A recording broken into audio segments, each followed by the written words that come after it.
When the cameras switched on, no one expected history to unfold before their very eyes. The Queen Consort, Camilla herself, standing center stage with the nation watching, her voice trembling, words choking in her throat. This wasn't a polished royal address. It was something raw, humiliating, and unprecedented. A forced apology to Catherine. But why did this moment come to pass? And what chain of secrets pushed the monarchy into this unthinkable spectacle? The broadcast had been announced only hours before, framed as a special royal announcement, and speculation spread like wildfire. Many believed it would be an update on King Charles's health, perhaps a carefully worded reassurance, or even a hint at the succession that loomed ever larger with each passing day. But the weight of the nation's gaze turned heavy when Camilla herself stepped forward, instead of Charles, instead of William, instead of Catherine. She looked pale, drained, her hands clutching the lectern as though it were the only thing anchoring her to the ground. The first words out of her mouth were formal, steady, the usual cadence of royal duty. Yet the tension was unmistakable. Viewers leaned closer to their screens, sensing something was wrong. And then it happened. She spoke Catherine's name. The silence that followed was deafening, as though the entire kingdom inhaled at once. The Queen Consort, who had so often been portrayed as unshakable, was faltering. Her lips pressed together, her eyes flickered, and then came the phrase that shattered every precedent in the royal handbook: "I must apologize." For decades, the palace had thrived on silence. Scandals were ignored, feuds buried beneath gilded smiles, and apologies never spoken aloud. Yet here was Camilla, forced into an act no one had ever imagined. The apology wasn't rehearsed grace, it was heavy, broken, weighed down by something darker. Each word landed like a stone, reverberating across the nation, sending shockwaves through living rooms, pubs, and newsrooms alike. The mood shifted instantly. What began as a simple announcement transformed into a confession, a national reckoning. The Queen Consort was not just acknowledging Catherine's name, she was bowing to it.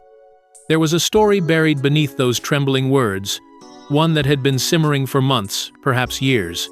And while the public watched with wide eyes, few realized that this apology was not born of choice. It was forced, dragged out into the light, by a chain of events too powerful to suppress. As she struggled to finish her words, the camera lingered. Millions saw not the triumphant face of royalty, but the image of a woman cornered, beaten by forces far stronger than herself. Catherine's absence during the broadcast only made it more haunting. Why wasn't she there to receive this apology? Why was Camilla left alone to shoulder the humiliation before the nation? The questions swirled as the apology ended abruptly, leaving a void filled only with speculation, anger, and awe. But this moment, this extraordinary bowing of pride, was not born in isolation. It was not simply about one broadcast or one apology. It was the end result of betrayal, rivalry, and silent wars raging within the palace walls. But to understand why Queen Camilla bowed to Catherine in front of the entire world, we must return to the storm that was already brewing behind closed palace doors. Long before the cameras caught Camilla's breaking point, the royal household was tearing apart from the inside. Whispers in corridors, staff in tears, and William's fury spilling into late-night meetings, it all pointed to one truth. A rift had widened so deep that it threatened to consume the monarchy itself.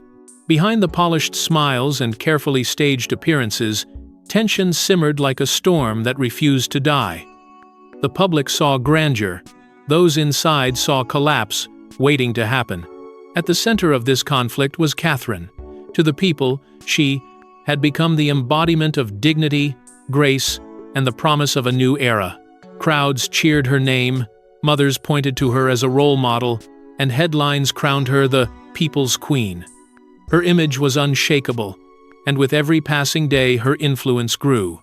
Yet within palace walls, that same admiration was not celebrated by all. To Camilla, who had fought tooth and nail to claim her place, Catherine's rise felt like a shadow swallowing her throne. What had once been Camilla's moment of triumph was slowly transforming into a stage she no longer controlled. Jealousy seeped into every exchange. It wasn't spoken openly, But those close to the Queen Consort saw it in her tightened smile, in the sharpness of her tone when Catherine's name was mentioned. One evening at Windsor, the mask slipped entirely. In a private gathering meant to soothe the family's worries, Camilla belittled Catherine's role, dismissing her as nothing more than a supportive figure, not someone who should shape the monarchy's destiny. Those words, whispered in bitterness, traveled fast, and when they reached William, the palace was no longer a place of restraint, it became a battlefield. William's fury was immediate. For years, he had watched his wife endure the pressures of public life with quiet strength, never faltering, never asking for recognition.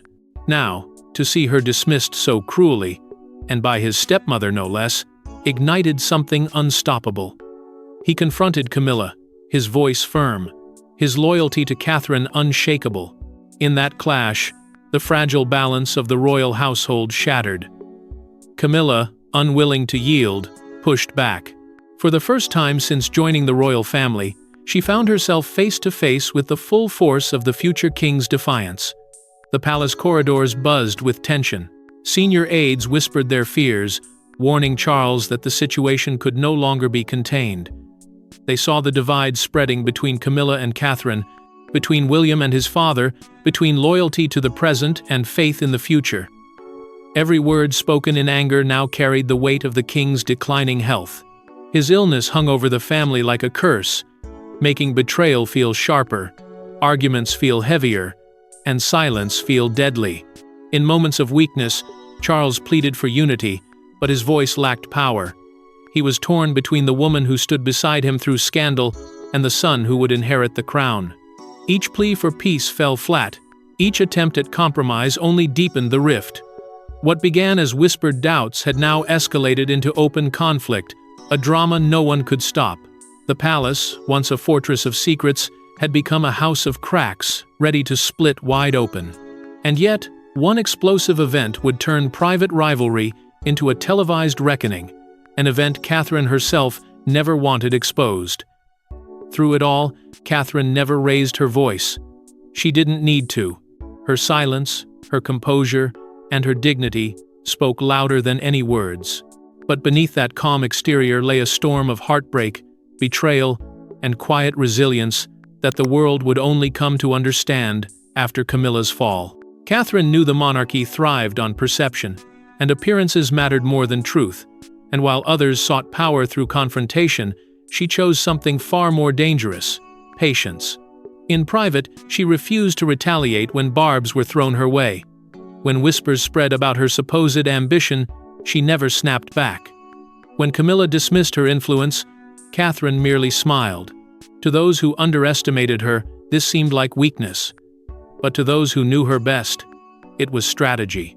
In moments of doubt, when William's anger burned too brightly, she placed a hand on his arm and whispered the same steady words, "Let the truth speak for itself." And William, though restless, trusted her. Her restraint became the counterweight to his fury, a reminder that sometimes silence could wound more deeply than shouted accusations. Publicly, the difference between the two women grew impossible to ignore. Catherine walked into engagements with grace, her presence warm yet unshakable, while Camilla often carried a sharpness that unsettled those around her. Photographs told a story words could not. Catherine's soft expressions, her ability to connect with crowds, contrasted starkly with the tension etched across Camilla's face. It was a battle of images, and Catherine was winning without ever needing to draw her sword. Yet behind the calm exterior were hidden moments of pain. Late at night, when the palace halls were silent, Catherine confided in the few people she trusted most: her sister-in-law Anne, who knew the burden of royal duty, and her mother Carol, whose voice reminded her of the strength she had carried since childhood. Tears were shed behind closed doors, but they never reached the public eye. Only those closest to her understood the toll of constant comparison, the sting of whispered betrayal, and the loneliness of carrying herself with perfection while others schemed to pull her down. She also understood something others ignored about the king's declining health. Charles's frailty made every clash inside the palace feel more dangerous, more consequential. She knew that if she allowed herself to be dragged into public confrontation, it would not just harm her, but weaken the monarchy itself at its most vulnerable moment. And so, she endured. With every cruel remark, with every slight dismissal, she tightened her resolve. The weaker she appeared, the stronger her position became. In the end, her silence became a weapon. The more she refused to engage, the more Camilla exposed her own insecurities. The Queen Consort, unable to draw Catherine into battle, grew restless, reckless, and careless. While Catherine stood still, Camilla stumbled forward, and in that imbalance, a trap was laid. A trap Catherine never spoke of, never planned aloud, but one that unfolded all the same. The world would see Catherine's calm for what it was, not weakness, but power. But silence alone did not drive Camilla to apology. There was one scandalous spark, one devastating revelation that made her position unbearable. It started as a rumor whispered in pubs and splashed across unverified tabloids, but soon it reached the palace gates and then the king's desk. A scandal so damaging, it left only two options: deny and destroy Catherine's reputation, or face exposure themselves. What began as idle chatter among gossip columns suddenly gained teeth, and with every retelling the story grew darker, more venomous. Catherine, the woman adored by millions, was now being painted as manipulative, power-hungry, and dangerously ambitious. And though no one could prove where these stories originated, the whispers carried the same bitter trace, the kind that pointed back to Camilla's camp. The heart of the scandal rested on so-called leaked documents, files allegedly showing Catherine maneuvering behind the scenes, influencing decisions far beyond her role. At first, these papers were treated with suspicion, but when journalists began hinting that the documents had royal sources, the narrative caught fire. The nation's darling was suddenly framed as a schemer, yet it didn't take long for cracks to appear. Experts found inconsistencies. Dates didn't align. Signatures looked altered. One by one, the claims unraveled, until it became undeniable. The documents were forgeries. Someone had tried to stage Catherine's downfall. William's fury was uncontainable. To see his wife, who had given everything to the monarchy, dragged through the mud was intolerable. In his heart, he suspected exactly where the fingerprints lay. The precision of the attack, the timing, the venom, it all felt too pointed, too personal, to be coincidence.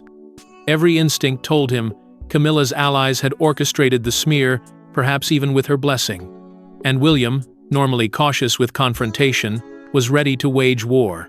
His protectiveness turned into determination, and those close to him whispered that they had never seen him so resolved. Inside the palace, aides found themselves trapped in an impossible position. Loyalty demanded that they serve the Queen Consort, but reality reminded them the future lay with William and Catherine. Which side did they choose? Some leaned toward silence, hoping the storm would pass. Others quietly began shifting their allegiance, recognizing that the monarchy's survival was tied not to Camilla's power, but to Catherine's grace. Their indecision only deepened the fracture, leaving every corridor of the palace heavy with suspicion. What made the scandal more perilous was the king's health. Charles was already weakened, struggling with the weight of his illness, and the last thing the monarchy could endure was such a vicious feud exposed to the public. Every new rumor landed like a hammer blow, each headline sapping his strength. The court that should have surrounded him with stability instead drowned him in chaos.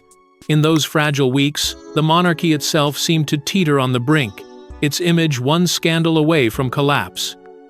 But the people did not turn on Catherine, quite the opposite.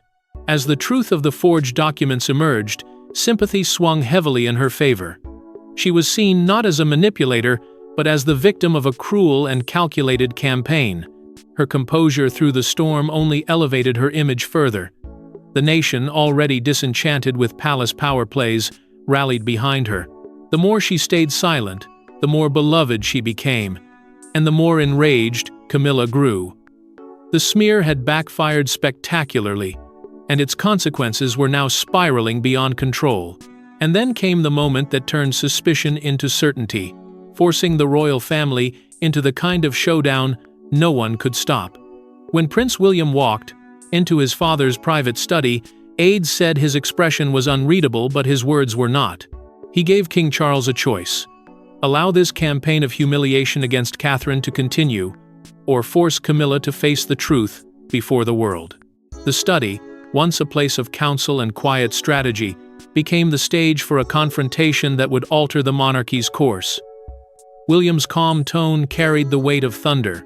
He was no longer the dutiful son seeking advice. He was the heir demanding justice. His protective anger had been simmering for months, but now it boiled over in a blaze of clarity. Catherine, who had given years of loyalty, grace, and sacrifice, was being dragged through shadows she did not deserve. William refused to stand by any longer. He told his father bluntly that enough was enough. His voice did not crack, nor did his resolve weaken. He insisted that Catherine had endured too much. Her silence had been weaponized, her dignity twisted into a target. For William, the monarchy could not survive on the back of such cruelty. Charles sat in silence, his body frail but his mind torn in two. On one side stood his wife, the Queen Consort, whose presence had once been his lifeline. On the other side stood his son, the future of the monarchy, his words laced with the weight of a nation's expectations. Charles's hands trembled as he tried to form a reply, but William pressed on, unwilling to let hesitation steal the moment. This was not a plea, it was a demand. And though Charles tried to steady himself, the truth was unavoidable. His throne was balanced precariously between blood and loyalty. What shattered the stalemate was not Charles's hesitation but Anne's intervention. The Princess Royal, long known for her sharp judgment and unshakable devotion to the crown, stood firmly with William.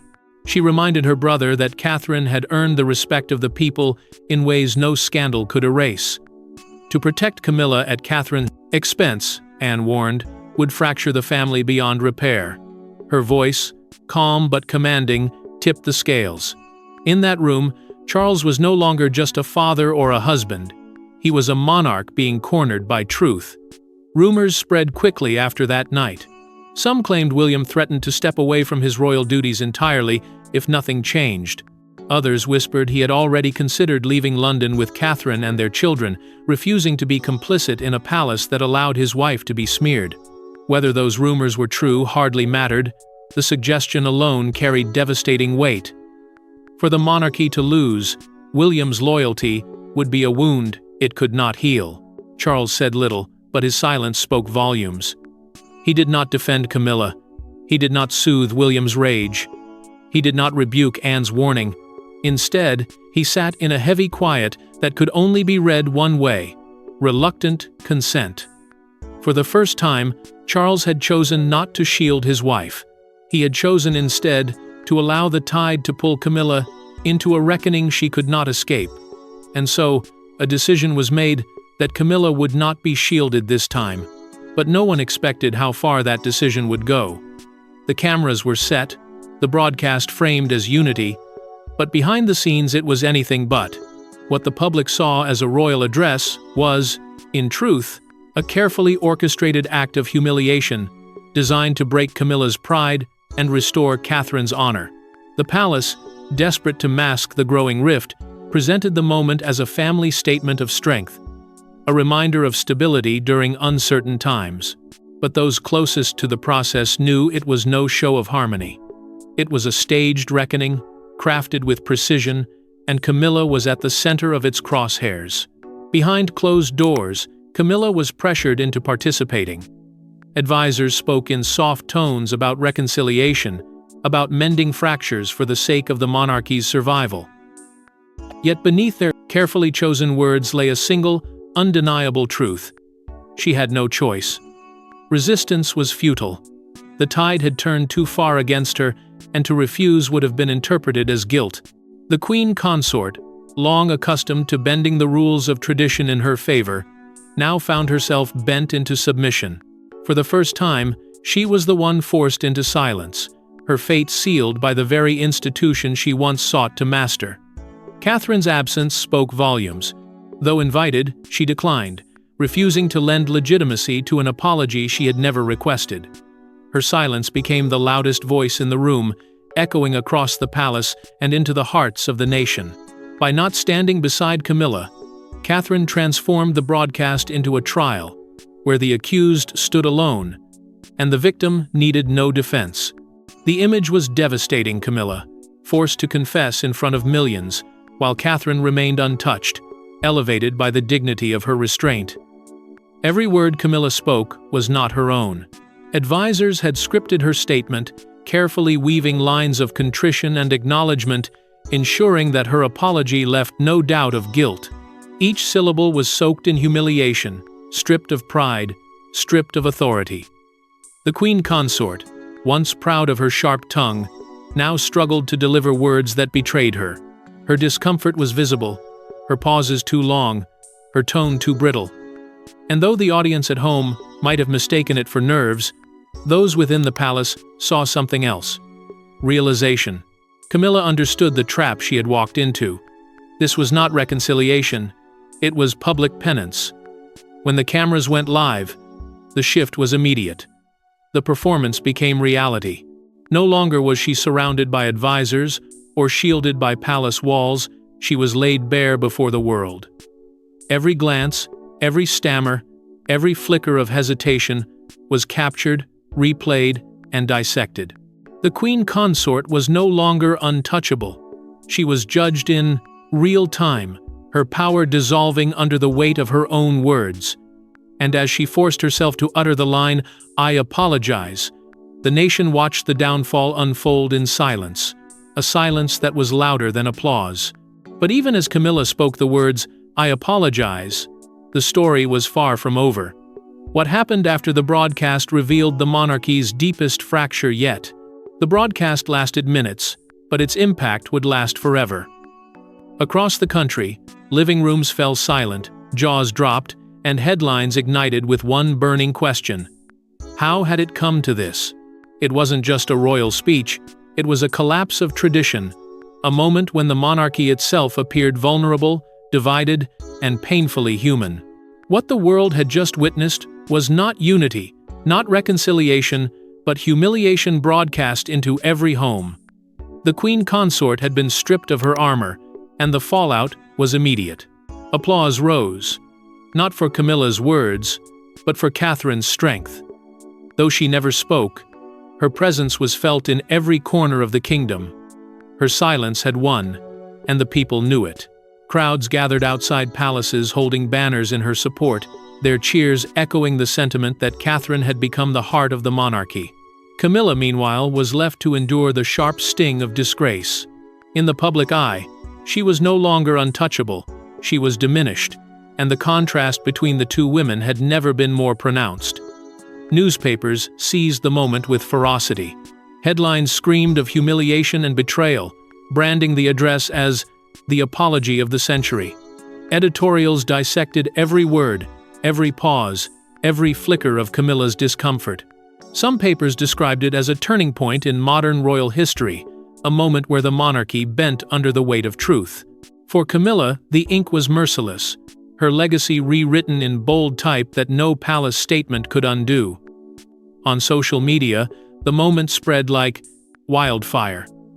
Clips of the broadcast were replayed millions of times, dissected, turned into memes, and shared with captions that burned deeper than any journalist's pen.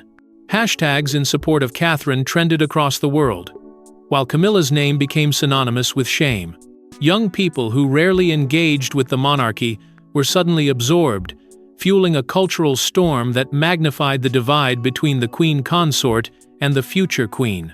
The apology, meant to quiet whispers, had instead turned into a roar, and through it all, Catherine remained silent. She did not smile for the cameras, did not issue statements, did not so much as hint at vindication. Her refusal to gloat transformed her into something greater in the eyes of the people, a figure of quiet strength, the woman who had endured and risen above cruelty without lowering herself to it. She allowed the world to draw its own conclusions, and in doing so, she solidified her place as the moral center of the monarchy. William, though less restrained in private, carried his quiet pride with controlled dignity. He stood by his wife, not with fireworks of triumph, but with a steadiness that revealed how deeply he admired her resilience. To him, the apology was not just a victory for Catherine, but a restoration of justice, a reminder that her sacrifices, her composure, and her grace could not be erased by lies. In his eyes, she had already won long before the cameras rolled. Charles, however, receded further into the shadows. His body weakened by illness, his spirit now fractured by the war within his family, he avoided the public eye. The king who had once fought to shield his wife now appeared diminished, haunted by the choice he had made. To many, his silence was confirmation that the monarchy's center was faltering. For the palace, it was yet another sign that the future was slipping from his hands and into William and Catherine's. But while the nation debated, the royal household itself spiraled into an even greater storm because apologies never come without consequences. The cameras captured her apology, but they didn't capture what happened after. Behind closed doors, Camilla's fury erupted in ways even her closest allies had never seen. The nation may have witnessed a trembling Queen Consort bowing before Catherine's dignity, but once the broadcast ended, the palace walls shook with rage. Camilla, stripped of her pride and humiliated before millions, could no longer contain the storm that had been building inside her. Reports soon leaked of shouting matches between Camilla and Charles, arguments that echoed late into the night. She accused him of cowardice, of betraying her when she needed him most. To her, the silence he maintained during William's ultimatum and during the broadcast itself was a wound deeper than any public humiliation. Charles, weakened and weary, could not answer her accusations with the authority of a king. Instead, his attempts at calm only inflamed her further, as if his restraint was proof of his guilt. Her fury did not stop there. William became the target of her most venomous accusations. She raged that the heir had orchestrated her downfall, plotting every step with cold calculation. In her mind, Catherine was merely the face of the campaign. William was the hand that guided the knife. To Camilla, her stepson had crossed a line that could never be repaired, turning a private feud into a public execution. And once the thought took root, her paranoia grew, filling every silence with imagined conspiracies, every look from aides with quiet betrayal. Yet beneath the anger, there were moments of private collapse. Those who remained close to her whispered that they had seen tears, uncontrollable and raw, streaming down her face as she confided feelings of abandonment. She admitted she felt betrayed, not just by William, but by Charles himself. His silence during her most humiliating moment was, to her, a deeper betrayal than any insult Catherine could have delivered. She had stood beside him for decades, endured scorn, and fought for her place, only to find herself discarded when the winds shifted. The backlash outside the palace only deepened her isolation. Longtime allies who had once defended her began to distance themselves, unwilling to be tainted by her humiliation. Politicians avoided invoking her name, newspapers turned sharp, and even those within the court who once whispered loyalty now sought refuge in Catherine's rising shadow. Camilla found herself surrounded not by defenders, but by silence. It was a silence that cut deeper than open hostility. Catherine, meanwhile, remained unshaken. She did not react to Camilla's collapse, nor did she exploit the moment to advance her image. Instead, her quiet dignity haunted Camilla even more. Each day, Catherine remained silent. She grew stronger in the eyes of the people, while Camilla's fury only exposed her weakness. It was a battle Camilla could not win. Because her enemy refused to fight, the monarchy itself splintered further, as trust evaporated between factions. Advisors chose sides carefully, whispers turned into rumors, and the royal household became a battlefield of suspicion. The apology that was meant to restore unity had instead unleashed a deeper divide, one that now seemed impossible to mend. And just when it seemed the storm had peaked, one final revelation ensured the monarchy would never be the same again. Catherine never demanded an apology, never sought vengeance, and never raised her voice. Yet in the end, she emerged stronger than ever, hailed as the embodiment of grace while her rival crumbled under the weight of her own actions. What made her triumph so powerful was not noise or retaliation, but restraint. Through silence, she held her ground. Through composure, she disarmed her enemies. And through dignity, she became the figure the nation now looked to, not just as the wife of the heir, but as the queen they were already beginning to claim as their own. Her decision to maintain dignity throughout the ordeal set her apart in ways Camilla could never undo. Where others expected retaliation, Catherine chose stillness. Where others might have wielded the apology as a weapon, she let it stand on its own. That refusal to descend into bitterness only deepened her resonance with the public. She didn't fight for sympathy. It was given to her freely. She didn't chase vindication. It was delivered by her rival's collapse. The monarchy had turned into a theater of conflict, but Catherine played no part in the chaos. Instead, she became the quiet center, the steady flame amid the storm. Public sentiment now placed her firmly on a pedestal. Polls, headlines, and conversations in every corner of the country echoed the same belief. Catherine was the true queen in waiting, not just because she was William's wife, but because she had carried herself with the kind of strength the monarchy desperately needed. The apology broadcast became her coronation in all but name. While Camilla's words trembled with humiliation, Catherine's silence resounded with power.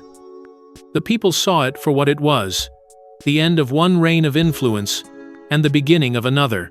Clips of the broadcast replayed endlessly across television and social media, becoming symbolic of her triumph.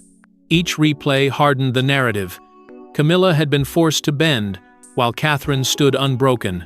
Schools, cafes, and workplaces buzzed with conversation about the contrast.